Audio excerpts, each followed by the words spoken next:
বন্ধুরা, মালস্মি কিচেনে আজ আমরা কোনো রেসিপি দেখাচ্ছি না। আজকে আমরা দিদি বাড়ি এসেছি শিলিগুড়িতে। তাই এখানে জামাই ষষ্ঠীর খাওয়া হচ্ছে। ছেলে বলছে জামাই ষষ্ঠীর খাওয়া বলে। এখানে নিরামিষ, এই যে দই মিষ্টি আগে দেখালাম। এখানে পনির আলু দিয়ে ফুলকপি রান্না করা হয়েছে।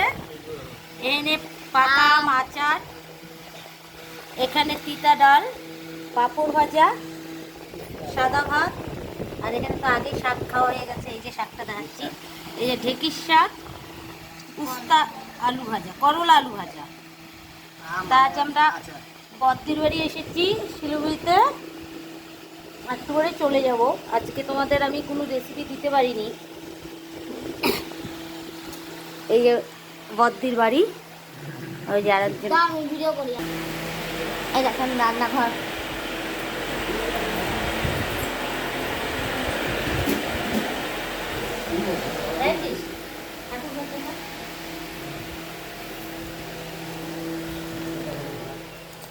এই যে আর একটা ঘর,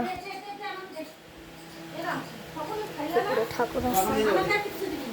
এই হচ্ছে ঠাকুর ঘর।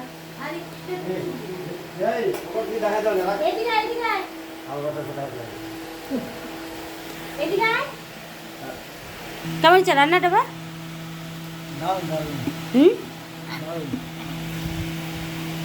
তো বন্ধুরা, মহালক্ষ্মী কিচেনের রেসিপি যদি ভালো লাগে অবশ্যই, এটা রেসিপি বলবো না, আমরা এখানে ঘুরতে আসছি শিলিগুড়িতে।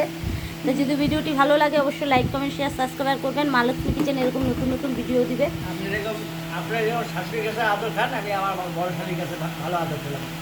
বড় শালি না, বড় দিদির কাছে।